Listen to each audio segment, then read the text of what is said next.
Hi, everyone. Thanks for joining us tonight. My name is Isabel, and I will be doing a little lesson on scientific art. And today we'll be looking at different knotweed species. So to start off, I'll talk a little bit about my job. I work as a project manager for the Invasive Species Council of Metro Vancouver. And I started incorporating art into the workplace through our education and outreach program. We were tasked with creating new swag a few years ago, so I actually made artwork to be printed on t-shirts. So I can show you guys a little, hold on one sec. Okay, hold on, I'm having technical difficulties.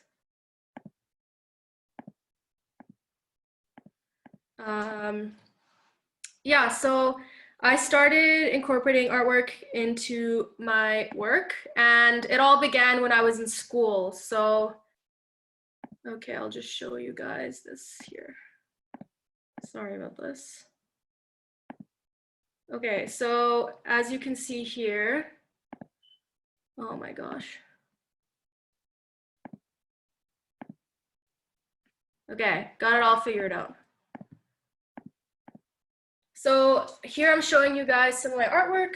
These were the t-shirts that we made, and we wanted to create the shirts because they appeal to people like art like showing art, and it was also a way to spread awareness. So these people, whenever they wore these shirts out, it would kind of extend our outreach and education program, and people can talk about their shirts and look at all the invasive species, and it's kind of a way to learn the identification of all these species.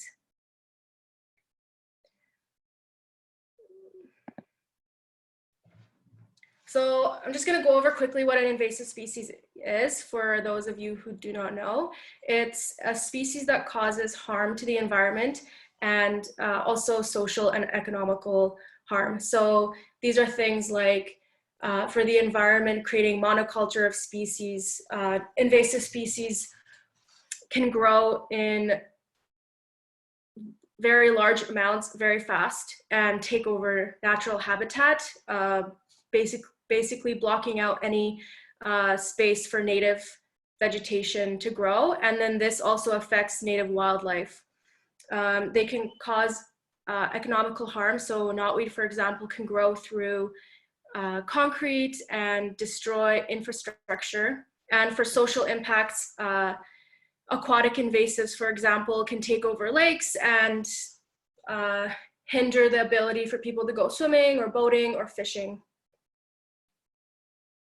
Invasives commonly are confused with non-natives and weeds, and the difference is that invasive species they cause detrimental impacts, whereas weeds, they're a nuisance, but they wouldn't really cause the same amount of an impact as an invasive. So that's one of the differences. Yeah, so I'll show you the different species of knotweed. There's 4 different species.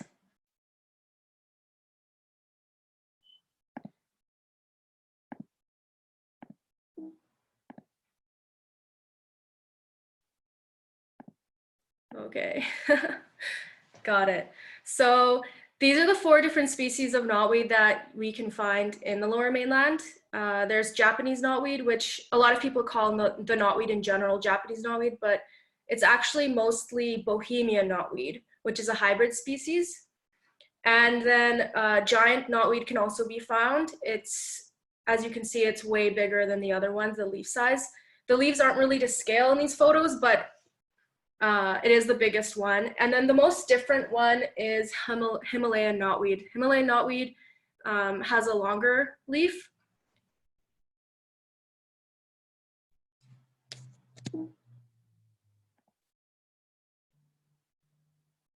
Okay, so yeah, so I'm gonna change the view of the camera now so that you can see. Oh, thank you. It was done for me. And I'm just gonna quickly go over the basics of IDing plants. And so the basics start off with shapes. So here's an image of the different shapes. You can kind of see there. And if we were to refer to knotweed, I would say it's a cordate shaped leaf. And some people might confuse it with ovate, but a lot of the knotweed has this like heart shape feature to it. So these are some of the shapes that you can find in leaves, and it's important to know these different shapes because it really helps with identifying a plant. It can make a big difference when you're trying to narrow down to a specific species. The next thing that is also important is the margins. So the margins is the outline of the leaf. What does it look like? Is it like rounded? Is it sharp and symmetrical? Is it small, very small toothed, or entire? So knotweed has entire edges. And if you guys find any other familiar ones, you can say that oak trees are usually lobate, and the holly, English holly, which is an invasive, is spiny.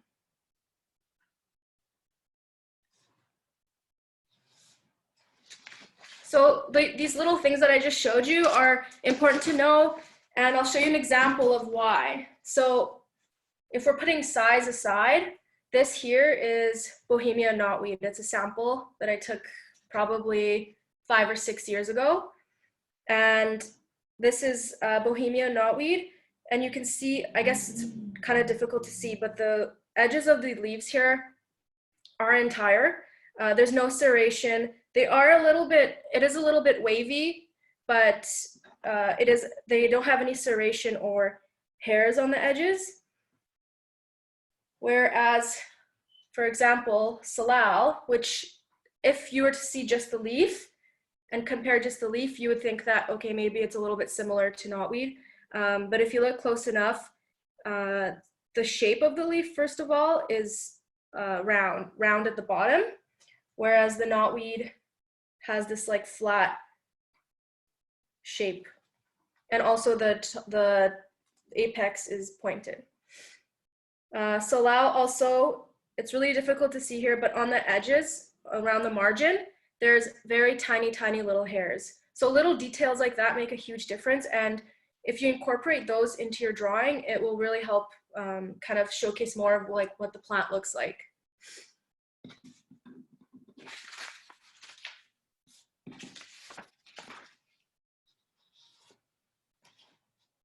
Okay, so I'm just gonna go over the names of the plant and then we'll go through drawing the species.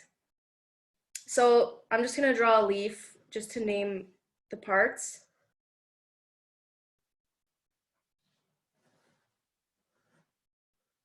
This is your typical kind of leaf people like to draw, so that's why I thought I'd just draw it. And then we'll talk about what these parts are called. So leaves usually have these points here. They're called the veins, and they come off of the midrib. This is the main vein that goes through the center of the leaf. We already talked about this. The edge of the leaf here is called the margin. The point of the leaf is called the apex, and I'll zoom in a bit.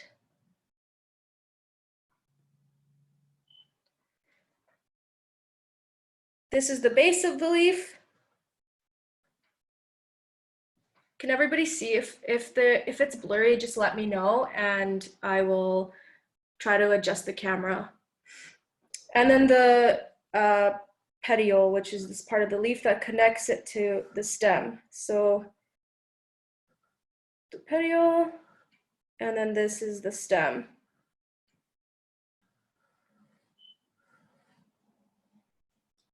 The point at which the leaf, the petiole attaches to the stem, is called the axil. So those are your basic leaf parts. Knowing these will help with identification when you're reading plant books. Usually it will talk about, for example, the veins. Are they alternating? So as you can see, as I've drawn them, the veins are alternating. Some leaves will have veins that are like this, and that would be an opposite arrangement of the veins. And so you could use those terms also for the arrangement of leaves. So there's how leaves attach to the stem is also important to know when you're doing ID. And these are, I'll draw them out for you. So the first one is opposite. So here is the stem, and this is just really rough. We'll do the better drawings in a few minutes here. So this arrangement here is called opposite. This arrangement here, if you can guess, is called alternate.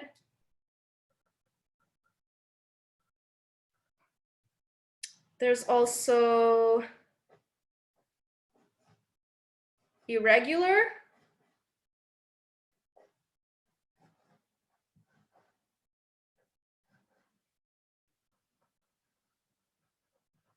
And then this one, the last one, is called whorled. So whorled is like when it's in kind of around the stem formation. So if you're looking down, it would look like this.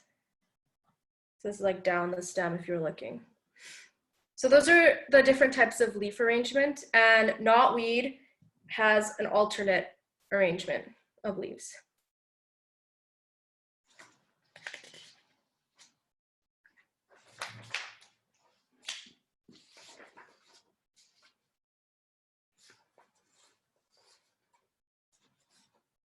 Okay, one other thing that I want to mention quickly also is the texture of leaves. So I'm just gonna bring these back because I think this is also like a really good example. Is Salal has this waxier, more tough texture to the leaf, whereas when you touch knotweed, it's a bit more, I guess I could use the word wilty.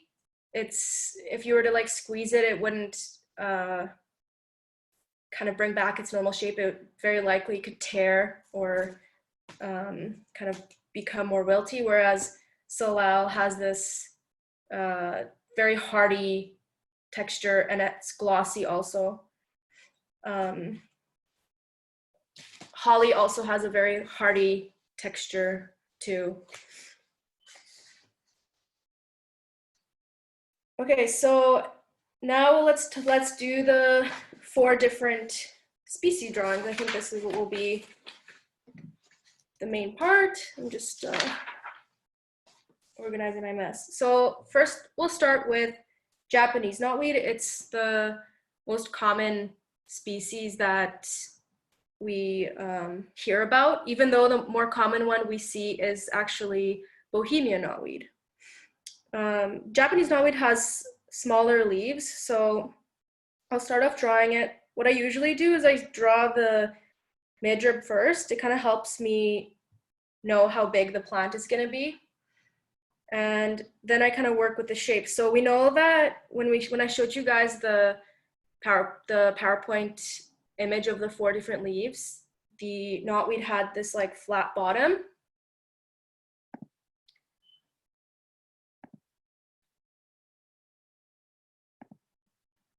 So I'll just show that to you guys one more time quickly. So if you can see in the first one, the Japanese has this like flat bottom, which is one of the characteristics of the plant. What kind of camera am I using? That was one of the questions being asked right now. Well, this one over here that you're seeing down onto my paper is just my iPhone 11. And then my laptop is just my MacBook.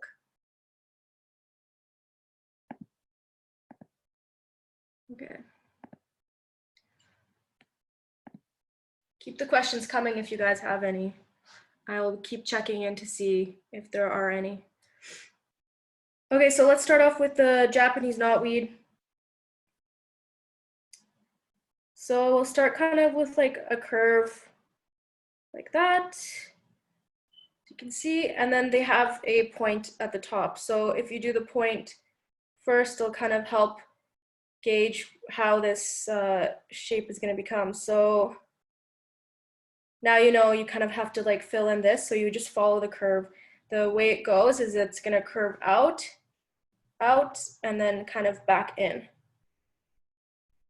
So the widest point of the plant is actually going to be here. So if you want, you can draw a little line to help you. And then you just follow it like this. That was a little exaggerated.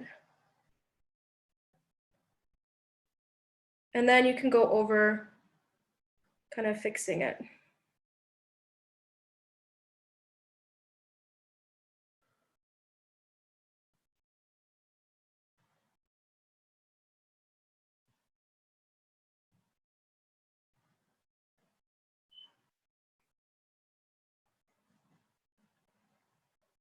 And don't be afraid to use your eraser. I use my eraser a lot.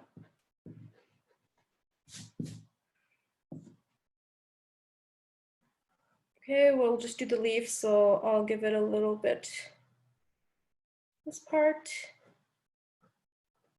And then now we'll do the veins. So the veins are, at first glance, it kind of looks almost opposite, but hold on, I'm just gonna fix this, it's bothering me. But they're actually slightly alternating.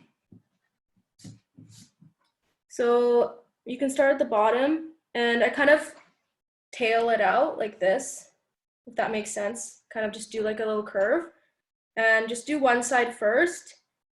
Leave about a little like even space at the end,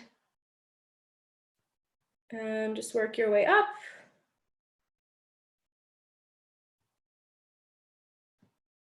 And then for the next one, we're just gonna go like very slightly above the last one from across. So it's not completely opposite, but so it's not like perfectly alternating either, because it's just slightly different. And we're just gonna curve. And it's okay just that it's not perfect, because leaves aren't perfect. Everything in nature is imperfect. So don't be too perfect about it. And now, I don't know if you guys have noticed in the images, but I find knotweed almost has these, it's kind of like this, like I don't even know what to call that, but so to make that kind of, give that look to the leaf, I'm just gonna find, so here this curves up, I'm gonna find on this side where it matches, and I'm just gonna make a few bits like that, and then it kind of gives it more of a feel of knotweed. You could just do a few of them, don't do all of them.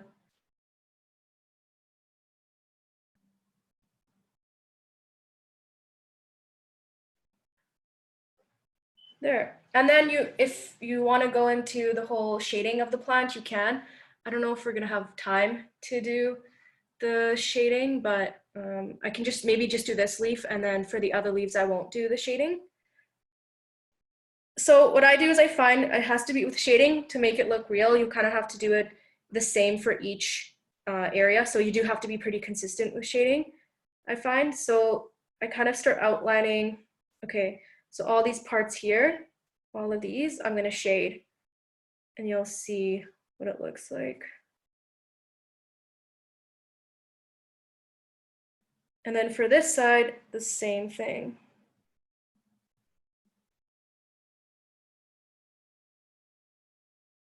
So I'm just starting, I'm doing a light line from the midrib where the vein reaches the midrib to the tip of the vein. And I'm making these very light lines.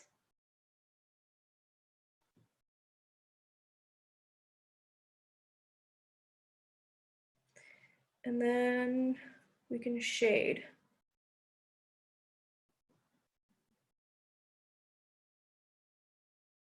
And then you can also come up a bit and make these curves.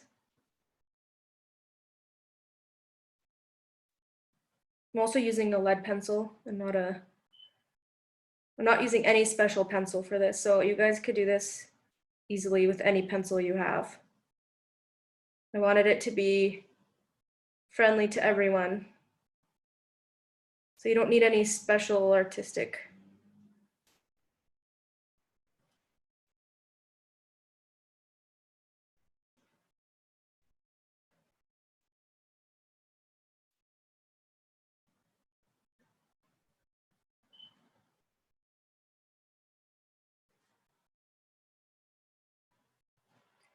Okay, so the majority,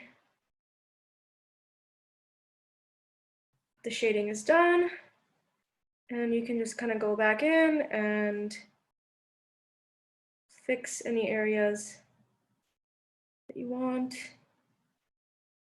I find like this is kind of the time where you can go and say, okay, I think I need to add more here. It's kind of a big space.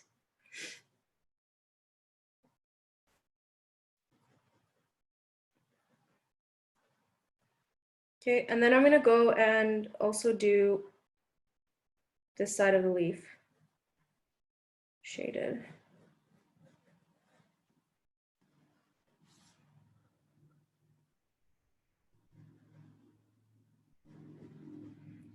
And then because you're shading, I would go over each of the lines you did and make them a little darker. What I do a lot of the time is I'll go over actually with like a black pen. So, you know, I can't find.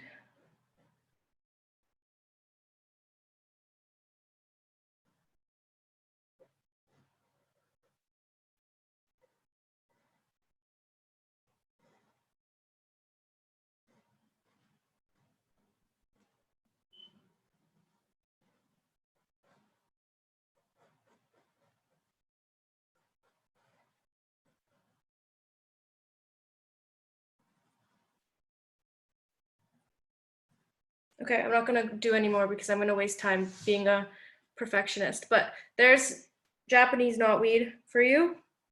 And okay.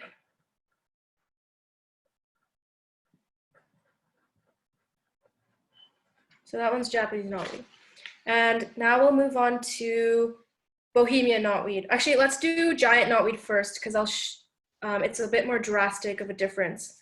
So giant knotweed is, like I showed you in the leaf shapes here, okay, I guess I'll have to do it this way.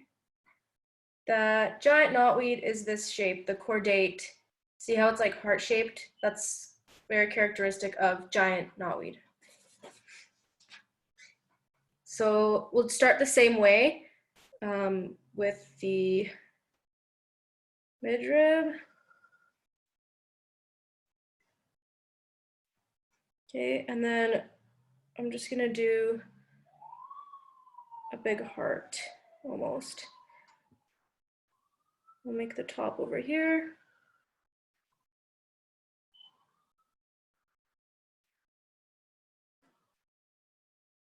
And so the widest point of this plant is probably a little bit lower than Japanese knotweed. So let's say this will be the widest point. And then we did the apex here, and I'm just gonna connect that.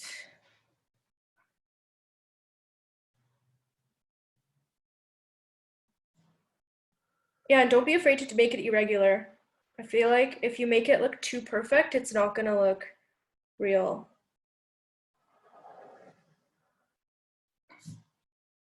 I don't know how I feel about this.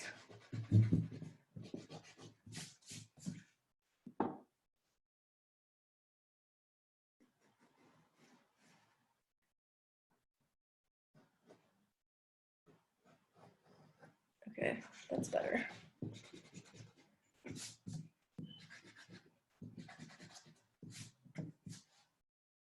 Redo. Okay. That looks better.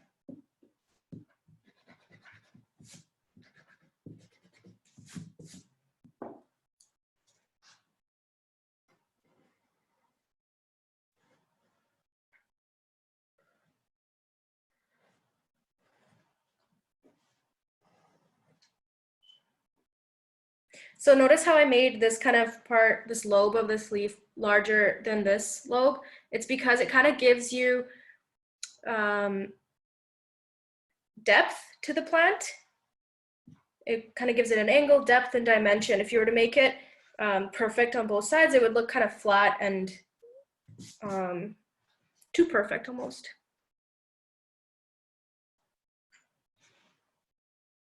I'm just gonna check the question. Okay, so someone asked, in what ways have you used your botanical drawings beside your t-shirt? So I've made posters from the images, and I think in the screen I shared, I showed you the watercolor version, and so I painted them all in watercolor, and we've made posters. And we still have the design, so we're thinking of like other things, but because of everything happening right now, we are holding off on making more swag. But yeah, it's definitely, you can make mugs out of it, I don't know, stickers. But yeah, for now, we just have the poster and the shirt. So for giant knotweed here, I'm gonna go, so for these, you kind of have to, with the veins, you have to start downwards. So I'm gonna do this one a little bit different. I'm gonna alternate it. And I'm gonna curve that one.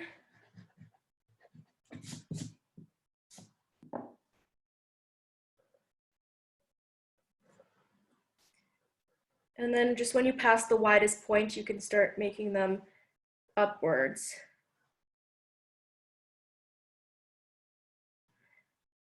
And then we'll alternate it the same.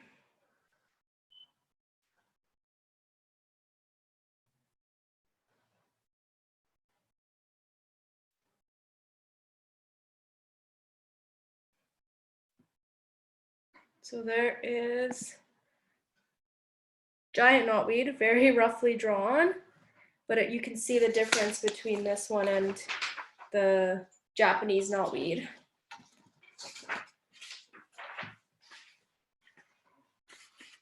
The shapes are quite different. Flat here versus curved, and then the apex is a little bit pointier on the Japanese knotweed also. And then the veins.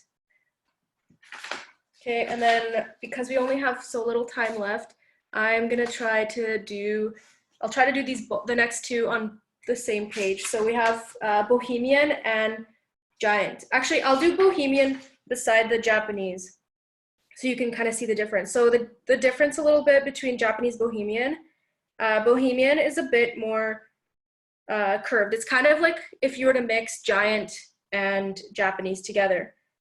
It's just smaller, so it would be the same.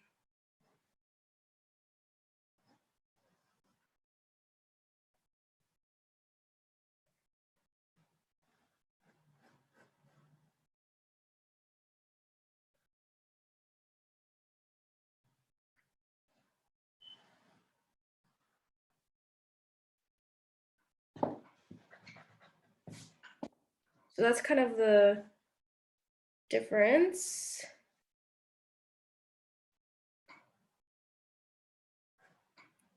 And then yeah, with the veins, you start downwards and then you move up.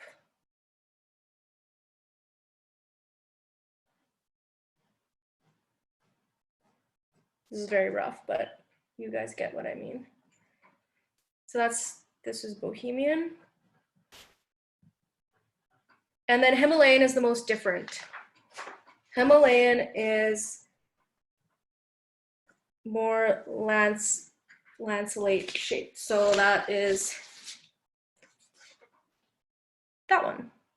So the knotweeds we've been drawing have been kind of like between this and maybe even a little bit ovate, where the widest point's kind of like lower than the halfway point, but the Himalayan is more lanceolate. So that is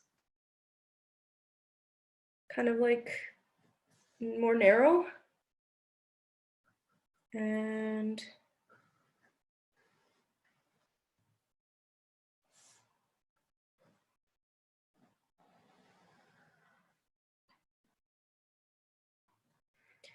then I have like 1 minute left, but with this one, I find the veins are way closer together and almost appear opposite. So when I do the other side, I'll show you.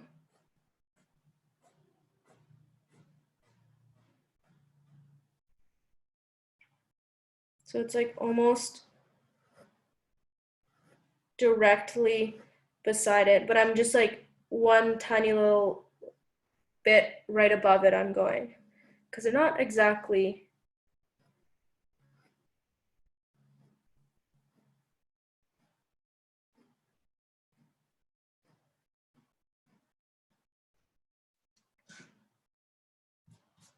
I don't know why I did this, but they extend a bit more closer to the margin of the leaf.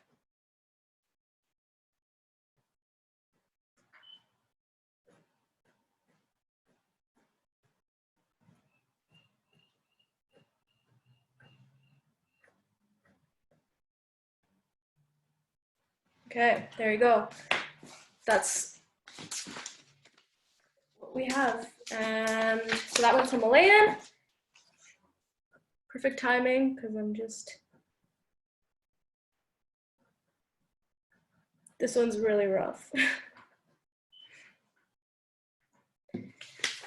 And then we did the Japanese first, the Bohemian, which is kind of the hybrid.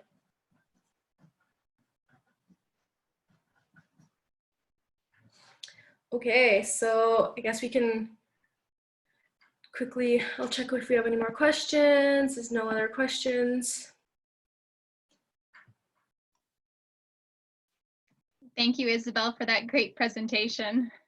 Yeah, I know I really enjoyed it. I want to get out now and go outside and draw in my backyard. So I'm sure all of you that are participating probably feel the same way. We do still have some time for some questions. If you have a question for Isabel, you can just pop it into the question and answer box, and then we'll be happy to have Isabel answer them for you. Okay, somebody would like to get a poster. So we have the posters through the ISCMV.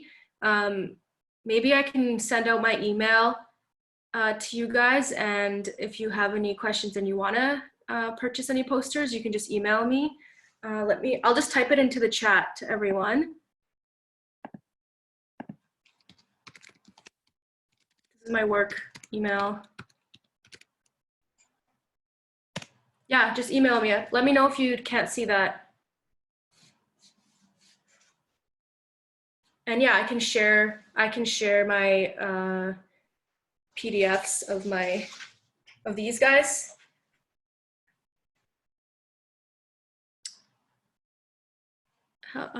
Any future sessions on the flowers? I mean, we can discuss it if there's enough interest. I'm sure we can think of something.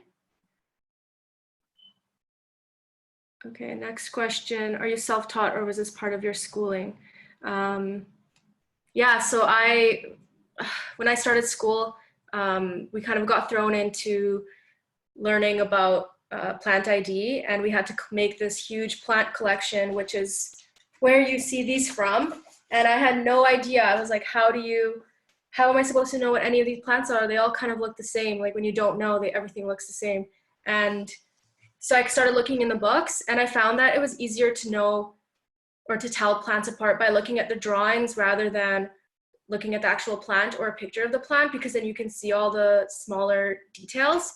So I think that really helped. And then so I'm like a visual learner, and I'm like the person that has to write all my notes before studying. So I started drawing all the plants, and I just kind of became a hobby, and I really enjoyed it. So yeah, I've been drawing since I was a kid, but like since I could hold a pencil, I was drawing. But professionally, since 2014.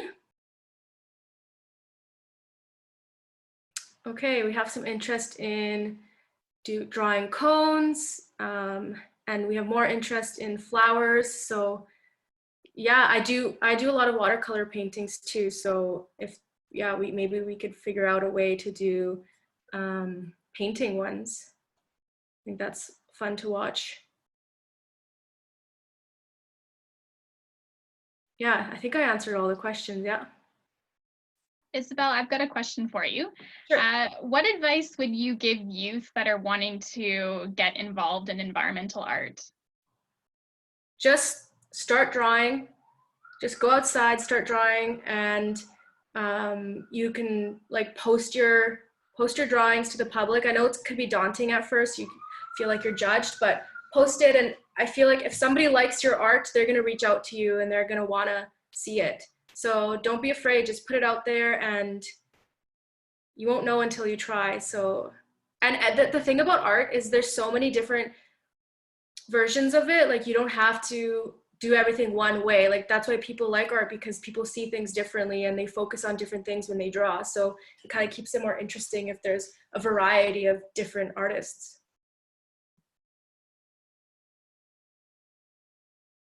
Any more questions? That's great, Isabel. Thank you. There is one question there from Greta. She's just wondering if there's any future sessions or other features of invasive plants. We don't currently have any more illustrations booked yet, but it's great that we have so many that are interested. We do have a lot of interesting resources and webinars and events coming up in May, as May is Invasive Species Action Month. So just make sure to check the Invasive Species Council B website, which is bcinvasives.ca. And we do have a couple more minutes for questions. Mm-hmm. I see Darcy just put one in there. Are you considering creating a kids book? I've actually thought about it, but I feel like I would love to draw and illustrate for one, but actually writing one, I mean, maybe I could make like an ID one for kids. I think that would be awesome. But on top of what we were just talking about with future sessions is we're actually through the ISCMV, we're creating a YouTube channel. And if we can't do any more of these webinars through the ISCBC, then maybe I can post some videos on YouTube of art lessons. And I'll take all of your guys's recommendations and suggestions, and yeah.